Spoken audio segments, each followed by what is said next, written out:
Hey, Coach. Obviously, from our vantage point, the tackling looked much improved. How did you see it, and where do you move from here when it comes to tackling? Well, we just have to be consistent. We've played 3 games. 2 of the 3 games we've tackled really well, in my opinion. One we did not. So obviously we feel like we play better when we tackle well, and our goal is to try to tackle at a high level and be consistent in every game. Mike, go ahead. Coach, we've asked the players. They said all we have to do is to execute, making sure that they're doing the things to get better each week. But for you, as a defensive-minded coach, what would you consider a perfect game for the defense? Well, there's no such thing as a perfect game. I do know we need to play better, and I want to play better. And for us to play, what I would consider a really good game. One, we play with tremendous effort. Fundamentals are all over the film with our hands, our tackling, our footwork. We execute at a high level. We stop the run, and we limit the explosive plays, and we create takeaways. If all those things were combined on the film and we won the game, then it would be a pretty good game. The W is the most important thing. Do we play well enough to get the W? But again, all those other things, you put them together. That's really what I would like to have when I turn on the film after a Saturday game. How are you up? Coach Ash, I'd like to get your evaluation of how your secondary has performed, especially in the previous game, and also want to know if you feel like you guys are winning enough one-on-one balls in some of those situations. Well, I mean, I know where you're going, and the answer is no to your last question. We're in the right spots, specifically talking about corners. We're in the right spots for the last 2 weeks, but we have not made the plays that we need to make. We're continuing to work on it, and we'll continue to try to improve in that area. I really like the guys that are out there, but the game of football is about one-on-one battles. So whether it's up front with O-line, D-line, or it's in the back end with wide receivers and DBs, or whether it's in open field tackling, the game is about the battles within the game and those one-on-one matchups. And unfortunately, in the last 2 games, we have not won enough of our one-on-one matchups in the secondary, in the pass game specifically. We didn't win our one-on-one matchups in tackling against Texas Tech. I would say that we did that this last week, but we have to make plays on the deep ball. And when we're in the right position, we can't panic. We've got to resort back to our training and what we've done in practice and in training camp, and we've got to make plays on the ball. And we want interceptions, but we also want PBUs, and we have to minimize those big explosive plays that we've given up the last couple of weeks. Bob, go ahead. Chris, how difficult is it to prepare for a quarterback that you've only seen 2 games of him playing, and what impresses you about what Spencer Rattler's done so far? It is difficult because you're just not sure, in their process, their progression of development, what's next, what's coming next that he's ready for, in a game. That's probably the most difficult thing. We saw some of the snaps that he played in last year as well, because he did get into games last year. So we have a very, very small sample of plays from last year and then the first 3 games of this year. So it's really about what's next is what we're looking at. But when I look at Spencer, I mean, I think he's a very talented individual. He can throw it. He's got a quick release. He's got good feet. He fits their offense. I think he possesses a lot of challenges for us, and I think he's going to be an outstanding player as they continue to develop him.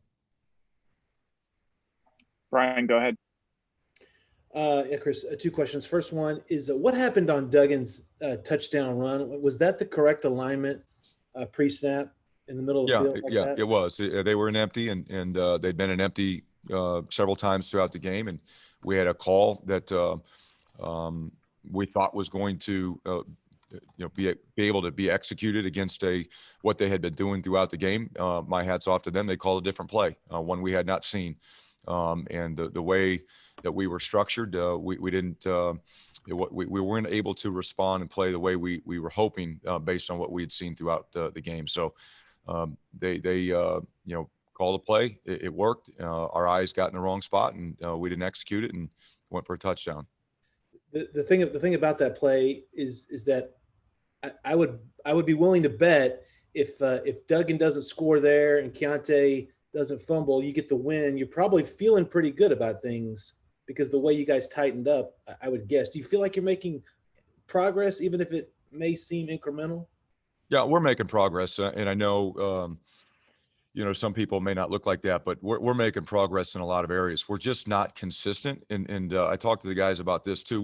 We played 3 different styles of offense here in the first 3 games.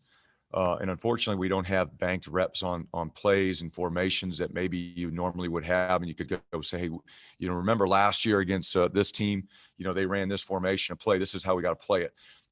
So we don't have those banked reps to go back to. But my biggest, issue is our lack of consistency from the start to finish throughout a game. We play really good stretches of football. Saturday against TCU, we played some really good football. But it's the occasional lapse or the occasional big play that we gave up that cost us that, in that game. And great defenses don't do that. They can play sustained consistency throughout the game. And that's really what our challenge is to do. For me as a coach, I've always got to evaluate, how much we're asking guys to do. And if the guys that are out there can do exactly what we want them to do. If not, then I've got to change, to help them be successful. So, it's not, this isn't just a player, thing to get them to play consistently and get to the level we want to.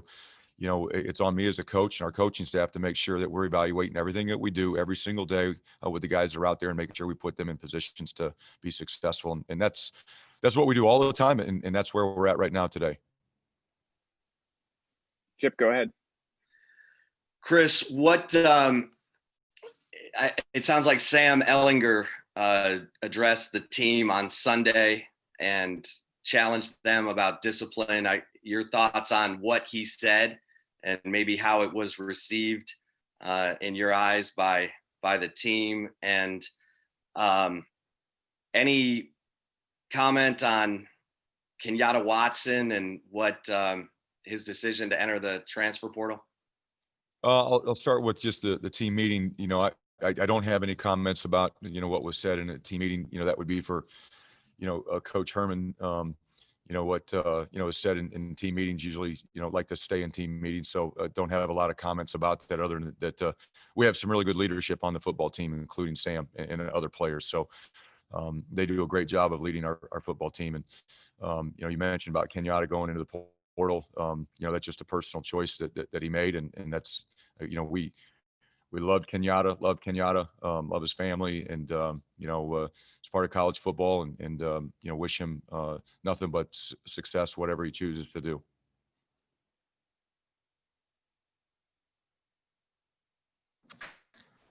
Danny, go ahead. Chris, what are your thoughts about the way Oklahoma uses its tight ends, and how, as a coordinator, do you defend that? Well, they've got some different challenges this year than I think they've had in the past. They're using the tight ends a lot more. They've got 2 tight ends on the field, and they're pretty multiple with the formations that they're being able to create with those tight ends. And I go back to my days at Wisconsin. We were a football team like that. We played with a lot of 2 tight ends on the field, and we could be in 2 tight end sets. We could put one back there as a fullback in the backfield. We could line up an empty. And it puts a lot of stress on your defense when you can do all of those things out of the same personnel group. And that's really what they're doing. So it is a challenge. Usually you can make some calls based off personnel, but it's a little bit more challenging when they've got the same personnel grouping out there and they can make all those different formations. Chris, you're up. Chris, you mentioned that you feel like this team is making progress. The consistency is the biggest focus that you're working on right now. How do you manage the defense's psyche after, a not great game against Texas Tech, a loss against TCU? You're still seeing progress. How do you keep them from getting too down or getting bogged down by not getting a W and struggling against Tech? How do you keep them positive, because there is progress and you're just working on that consistency? Well, part of it is just the makeup and character of your players on your team. That's really where it starts, in your training, the way you've trained them to deal with adversity and events like this. We watch the film quite often, and we go back through a game several times. And I know, the numbers are what they are against Tech, but we played a lot of good football. And the biggest thing that hurt us was tackling. So the players are really encouraged by a lot of the snaps and series that they have seen in all 3 games. And they are motivated to try to play consistent with our style and our execution, because if we can get to that point sooner than later, we're going to be pretty good. So nobody's frustrated. A loss is tough. It hurts. You can't take that away. When you invest a lot and people really care about what we're doing, a loss hurts. But when you really dive in deep to the goods that we put on film, guys are really encouraged and motivated and want to keep working. There's no magic, formula to it. There's no science behind it. You got to go work. And the more you work consistently, and the more that you perform in practice, the better off you're going to play and perform in games as well. So our players are encouraged and motivated by what they see from the positives, not the negatives, because there are a lot of them. We've got 4 last questions in queue, so we'll run through those, starting with Kirk. Yeah, Chris, I know this is your first year, but does Oklahoma seem to be running the same offense they did with Hurts and Kyler Murray, or are they tailored it in any way for Rattler and doing many design runs with him? I see the same offense. There might be, I know they made some adjustments that looked like last year, because of the quarterback. And I think, they're good coaches. They're smart guys. They're going to adjust what they need to adjust based off of who's a quarterback and what his skill set is. And I think this would be another example if they got a different style of quarterback than they had last year, and they've adjusted their offense to fit him. But the majority of it, the philosophical approach to what they want to do on offense is the same. And how about Mims? How dangerous is he? Is he their biggest deep threat? I think they've got a few, but I would say he's right up there near the top of the list. He's a good player. He's got good speed, and definitely going to take shots with him down the field. Thank you. Jake, go ahead. Chris, we talked to Court yesterday about his journey from a walk-on player to a guy getting a lot of playing time now. What impresses you most about a path like that, and also about what he can bring to this team? Well, I think when you see a player go through a journey like he has gone through, when you walk onto a program of this caliber, I mean, it's a marathon, not a sprint. There's going to be a lot of lows, through that journey. And you just got to weather the storm and stay focused and stay positive and keep working. And that's exactly what Court does every single day. Whether he thinks he's going to start a game or not play a snap, he's the same guy, every single day. He's going to study, he's going to practice, he's going to take care of his body. He's going to prepare the same way because he knows whenever that opportunity comes, he needs to be ready because that's his chance to help the football team. And there are not a lot of guys that work like that. Not a lot of guys that have that mindset and that approach to their job. And Court does, and really, really appreciate it. And it just speaks volumes about who he is as a person. Go ahead, Cedric. Yeah, Chris, 2 questions. I know you're a Midwest guy. Spent most of your coaching career in that area. You're no stranger to big rivalry games. What was your perception growing up of the Texas OU rivalry? And number 2, who played Spencer Rattler on scout team this week, and how did he do? This has always been one of the biggest college football games of the year for myself to watch and follow, and just college football fans around the nation, in my opinion. There are a few that people look forward to every year, and this is one of them. So I'm really honored and humbled to be a part of it as a coach, and looking forward to it. It's hard to say we had anybody be able to do what Spencer did in practice. He's a really good player. And we have a few guys that are back there and doing different things to try to give us an OU simulation of an offense. And it's different or difficult. We're down a little bit numbers wise on our scout team. So it was a bigger challenge. Last one. Go ahead, Marcus. Yeah, Chris, you talked about earlier one of y'all's keys as a defense is stopping the run. Against TCU, they ran the ball a ton. What is your perception of how y'all's run defense did, and then what did TCU do that made them successful at times? Well, I think when you look at stopping the run, everyone wants to go through what's the total number of yardage. I look more at the yards per carry. If the team runs, for 200 yards, and they only had to run it 20 times to get there versus running it 60 times. That's completely different. They rushed it for 50 yards. I think it was like 4.5 yards per carry, which is a little higher than what we would prefer. But the quarterback that Max did a good job. He had some big runs in there that hurt us, and they had some new plays and formations that we hadn't seen, with him, and they got us a couple times, and we made our adjustments and shut some things down. But we have to be more consistent with our fits, and some of it comes back to tackling too. I mean, some of it's not run defense, some of it's just tackling that we've got to be continue to try to be as consistent and as good as we can be as a tackling defense too.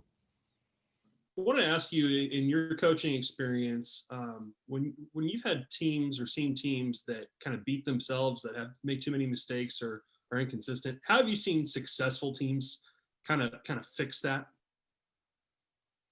I think it's just first of all, you have to have the mindset and the belief that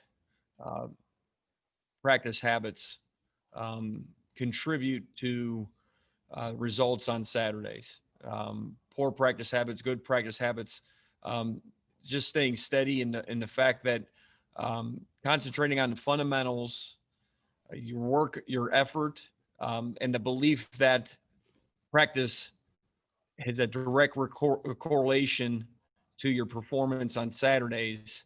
That's the first step. And then it's just everything that falls into it. It's good teamwork. It's taking ownership, right? Taking ownership of the mistakes and overcoming, your shortcomings and working on your skills and trying to become the best player, the best coach that you possibly can be. So a lot of it's more mindset than anything. It's ownership of it, and the fact that, hey, how we practice and what we do, if we take care of business on Tuesday and Wednesday, good things happen as a result.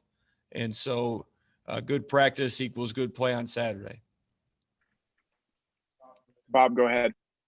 Coach, how has Keontae responded the last couple of days of practice? And what's the biggest challenge as a coach when you're trying to get a kid's confidence back after a big play? I know it's a lot of plays go into a game, and it's not just one play, but when it is a big play late in a game like that, how difficult is it as a coach to get a kid's head right, mentality right, those kind of things?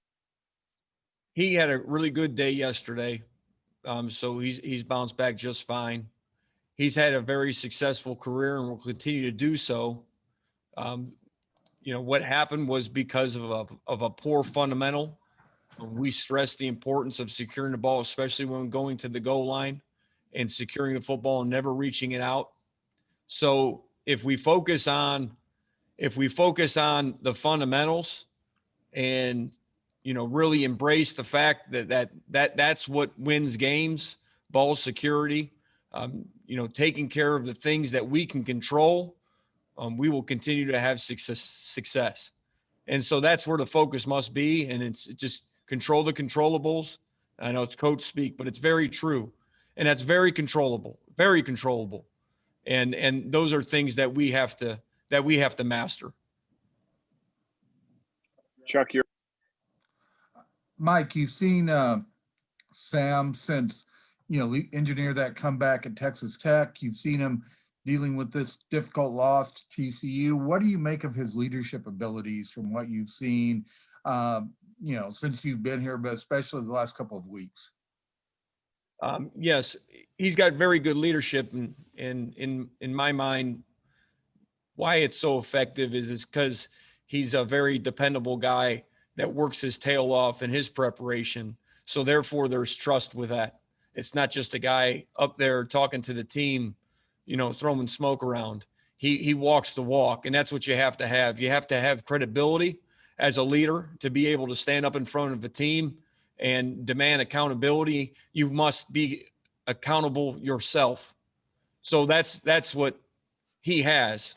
And that's what all good leaders must have. Otherwise, these players are smart. Coaches are smart. If you don't bring it every day, if there's a lack of trust, then you don't equate to a good leader. So he has that. He's a very consistent person, and he's been working his tail off in every aspect of trying to get better himself. So that's why I think the team looks at him as a very good leader. Chris, go ahead. Mike, you were part of a rivalry that involved Oklahoma with Bedlam for so long. So I guess two questions. How in the week leading up to, or the few days leading up to this Saturday so far this week, what is the Red River rivalry like compared to Bedlam? And also, I guess, just what are your personal feelings towards Oklahoma? Is there any respectful hate or anything like that as someone who's gone up against them as a main rival for so long? Well, there's a respect, obviously. And anytime you go against them in a rivalry game, you know, at Oklahoma State, it was our biggest rival of the year, big rivalry game there. And obviously it is here. So there's carryover, but I can't really speak to it until I, really get into the entire week and we play the game. I think as a first year coach or a first year player in this program, I don't think you can speak intelligibly about exactly what that rivalry is because you have to experience it. I know it's the biggest game of the year. I understand the importance of this game to our fan base, but do I really know it? I don't think you can say you really know it until you actually do it and you're in the game. And trust me, there's no lack of, I'm very aware of where we're at and what we need to do. And the rest of the entire team is as well. Obviously it's a big, important game.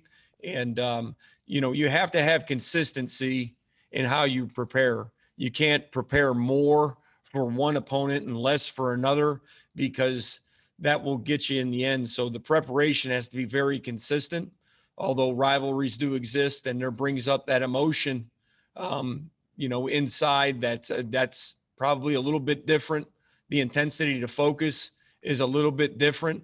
And so that naturally occurs in those rivalry games. And that's what makes it special and makes it fun. Cedric, go ahead. Hey, Mike, how has Jordan Whittington looked in practice this week? And is he on pace to play significant snaps this weekend?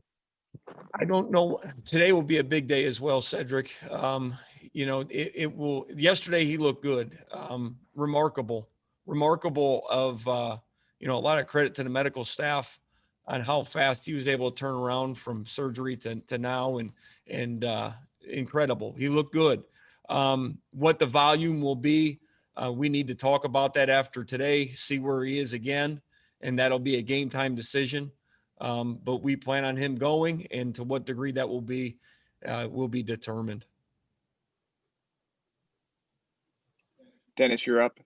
Coach, with all your experience against Oklahoma, what do you think the signature of an Oklahoma defense is, and what have you seen from this year's unit that I guess gives you the biggest concern about this weekend? They always tackle very well, and I think they run to the ball extremely well. What this year's defense presents is really good team speed. They have good defensive speed. They get to the ball fast. They pursue extremely hard. This defense moves a lot. They move a lot up front and create a lot of pressure just on their four-man front. Sometimes they only rush three, and they're still able to penetrate. So there are many different movements, and their speed and pursuit to the football makes this defense. That's, I think, their signature and what we need to make sure that we're aware of entering into the contest. Brian, go ahead. Yeah, Mike, this isn't the NFL where they have microphones in the quarterback's ear, where coaches can talk to the quarterback directly. But I'm curious, how has it been so far with between you and Tom and Sam and everybody getting on the same page of when to go tempo and when to slow it down? And I'm thinking specifically about kind of the sequence there with Keontae's plays that ended in the fumble. Who's making that decision, and how is that being relayed to the guys on the field? The communication's been very smooth. It's been really good. actually. Coach lets me call almost all the plays. There's times where he may have an idea and make me think about a particular play call here or there. But the communication mainly is in between series, what we plan on calling, how we're going to adjust, what's our plan moving forward, what to be alerted for. Coach Han will get on and say, hey, maybe we should avoid this or avoid that based on this situation. Here's what I like. And then we move forward. And as a play caller, you want rhythm going forward, and any interruptions can get you off that rhythm. And Coach Herman knows that better than anybody. So he's very timely with his input, and I really like it because he's very smart and he's called many games before. And so when he has something to say, it's usually well timed, and I like to lean on that too. It's good to have that support and knowledge and expertise coming from your head coach, because it's helpful. It's helpful to hear whether it's a co-coordinator or a position coach. Sometimes you have a thought flowing and it's good, and you don't want to be interrupted. And so it's a dance a little bit. You have to understand your staff. You have to understand the flow of the game. And I think us as a staff right now get that very well, and understand the nuances that exist, especially when you talk about different types of tempos and how to get on rhythm and move into football. Maya, go ahead. Hi, Coach. So I was wondering, how long did it take for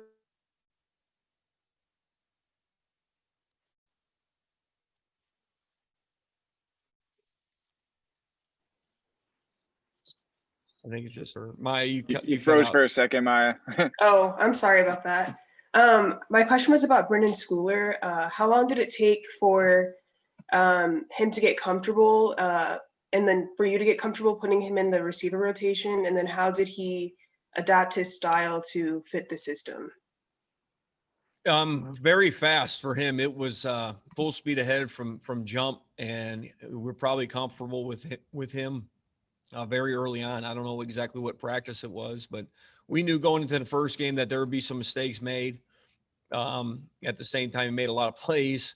And so the second week, we felt even better. And then he had to change positions. So now we moved him to an inside receiver because we had 2 injuries at that position. So then we had to take a step back, but we still needed to force feed him the information in inside receiver. So it's been, up and down with how he's been able to function from a missed assignment standpoint. And now I think with time, he's going to be able to play either inside or outside with much more consistency moving forward. Chip, you have a question?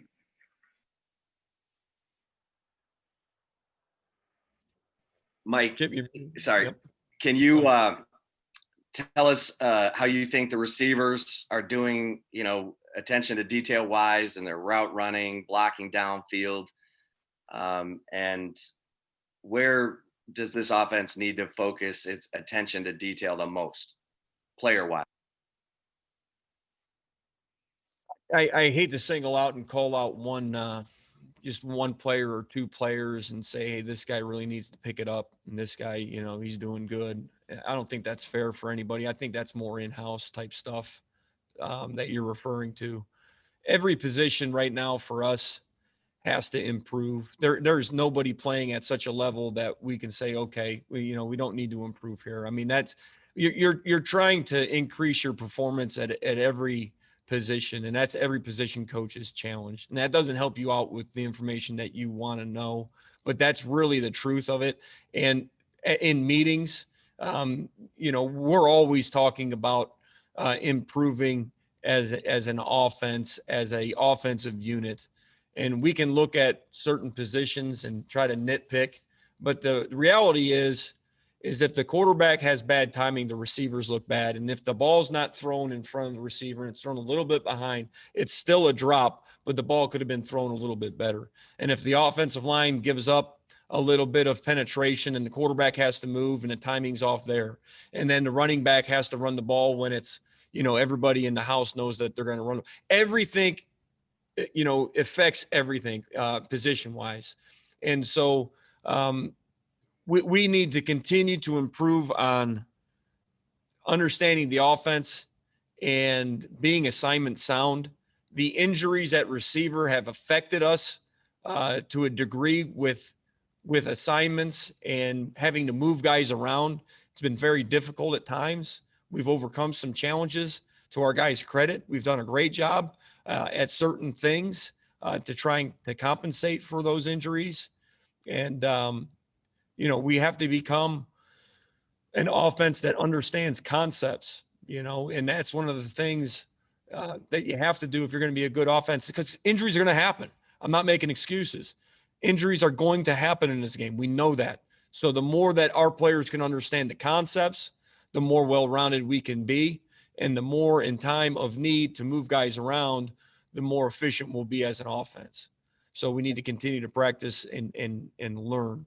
From a penalty standpoint, are you seeing common threads? I mean, I think there's been an ineligible man downfield each of the first 3 games that have wiped out some big plays or put you behind the chains.